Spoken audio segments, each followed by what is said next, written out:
Friends, today we are going to discuss about lens. Okay, why we are discussing about lens? So we have to learn about cataract. So because of learn cataract, we need to first learn about the lens, because the opacity in the lens is known as cataract. So lens is a transparent biconvex crystalline structure. It is present in the patellar fossa between the iris and vitreous. So iris, okay, and vitreous. The diameter is 10 mm, thickness is 3.5 to 5 mm, weight 135 mg to 255 mg. It has two surfaces, one is anterior surface and another one is posterior surface. Equator is the where anterior and posterior surfaces meet is known as the equator. Attachments peripherally, lens is attached to the ciliary body through which ones it is attached means zonules or gin.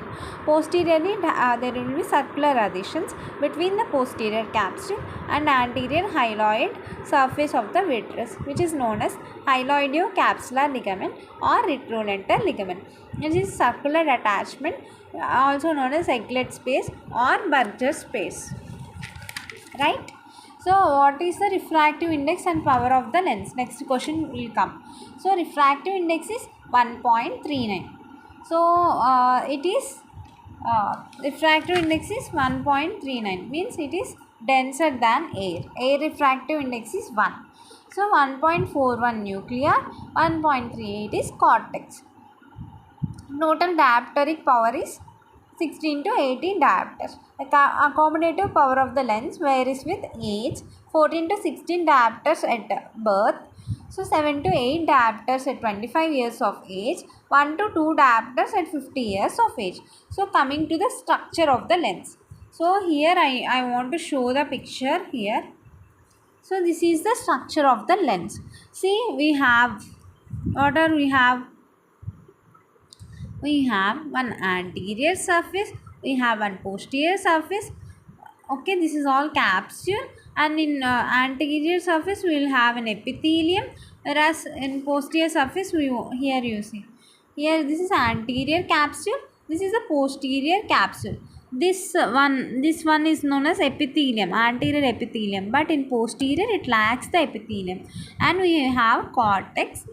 Okay, cortex, it consists of youngest fibers, fetal nucleus and embryonic nucleus. These are the oldest fibers. Infantile, adult and cortex, these are youngest fibers. Central are oldest fibers, surrounding are youngest fibers. Okay, now coming to our discussion. Okay, so lens capsule, it is thickest basement membrane in the body. Okay, this may come as MCQ. It is thickest basement membrane in the body, means lens capsule. It consists of which collagen? Okay, basement membrane normally consists of collagen, right? It consists of type 4 collagen. Lens epithelium, as we had already discussed, anterior epithelium will be present only near the anterior capsule, only in the anterior surface. There is no epithelium in the posterior surface. So anterior capsule will be thickest than the posterior. Okay, cuboidal cells will be lining. Later they turn into the columnar cells and they form the lens fibers. Okay, so lens substance, it comprises of the lens fibers. Okay, they are arranged compactly. Okay, compactly as cortex and nucleus of the lens. Coming to the nucleus, so how the fibers will be arranging means, one is Y shaped and another one is inverted Y shaped in the fetal nucleus. Okay, later when discussing the nucleus part you will come to it. Coming to the nucleus is the central part. It consists of oldest fibers. Under the slit lamp examination you will see zones of discontinuity.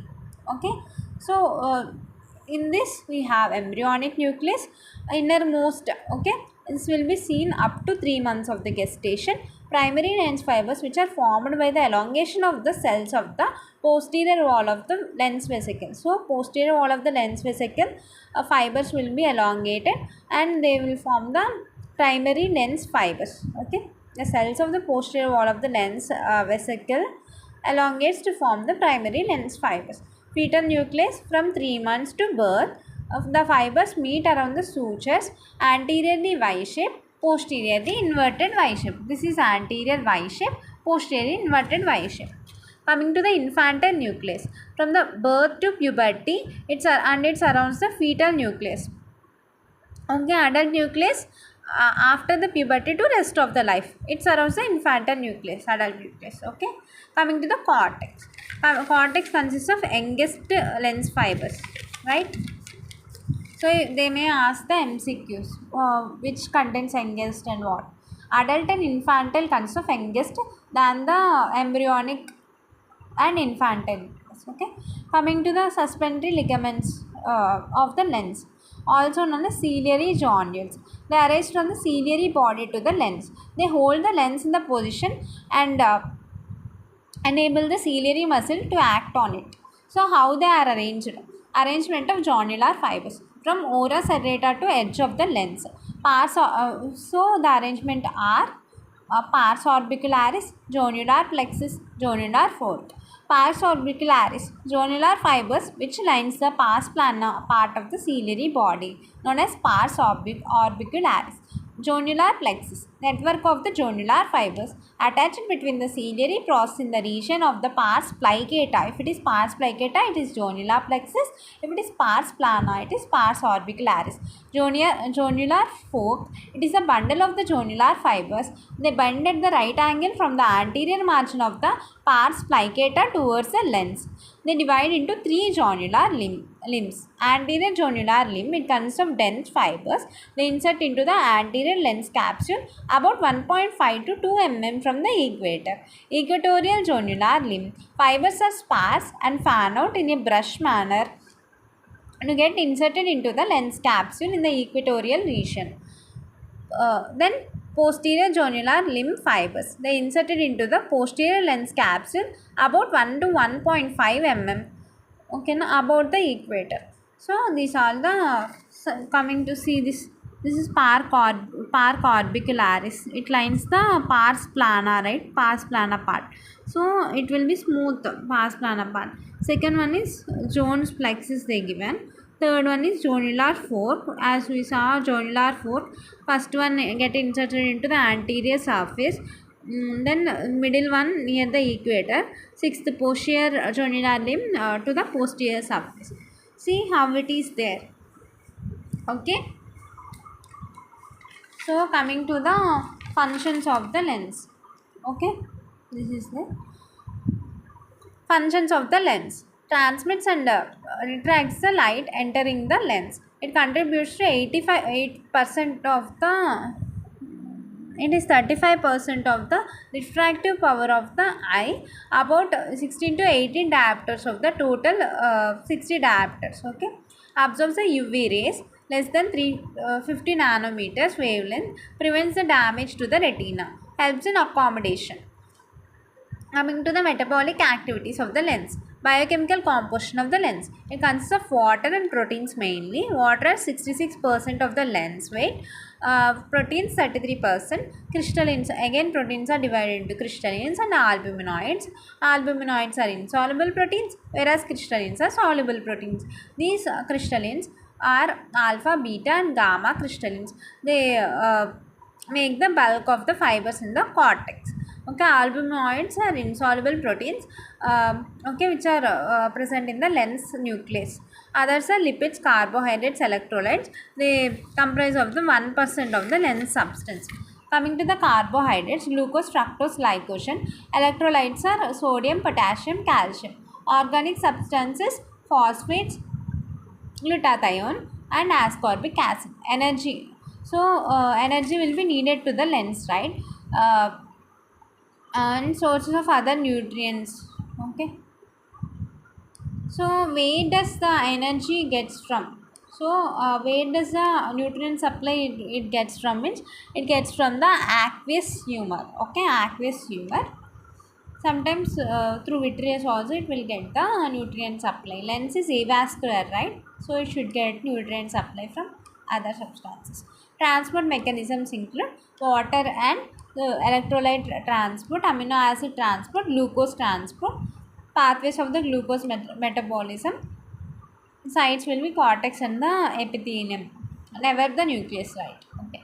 Glycolytic path. What are the pathways for the glucose metabolism? Means glycolytic pathway, pentose HMP shunt pathway, Krebs citric acid cycle, sorbitol pathway. Okay. In sorbitol pathway only, mainly this cataract will occur. Okay. In diabetic mellitus and galactosemic patients. Okay. Respiratory coefficient of the lens is 1. Lens transparency factors maintaining the lens transparency are avascularity of the lens. Epithelium is single layered. Lens capsule semi-permeable in character. Lens fiber characteristics are tightly packed in nature of the lens cells, narrow lens fiber membranes, and loss of organelles. And coming to the lens protein rule, what are the protein rule in the lens? Intrinsic proteins, they are the superfamily of the aquaporins. Main aquaporin is MIP26 or aquaporin O. It controls the transport of the water through water channels and transport of the glycerol through glycerol channels. Aquaporin or MIP mutations result in the loss of transparency of the lens, that is cataract formation. So pump mechanisms, relative dehydration, the pump mechanism will cause. Okay. Coming to antioxidant mechanisms in the lens. So free radicals will be generated, right? So those are superoxide, hydrogen peroxide free radicals, lipid peroxide, lipid hydroperoxides. Most toxic is superoxide free radical. Coming to antioxidant mechanisms in the lens. Enzymatic defense mechanism, which is reduced glutathione, which is GSH, which protect the membrane of the lens. And glutathione peroxide, superoxide dismutase, again is the superoxides. Copper is main in this superoxide dismutase. Catalase, in that iron will be present. Auto-oxidation and high concentration of reduced glutathione. Okay, make the lens proteins in the reduced state, ensures the integrity of the cell membrane pump. Non-enzymatic defense mechanisms include vitamin C, E, and carotenoids. Thank you guys. Thank you for listening to me carefully. The lens, and here you see they given the biochemical composition of the lens. Okay. The sodium ATP is pump, active pump for the transport of the sodium and potassium and remaining electrolytes into and out of the lens. Okay, that's it guys today. Thank you.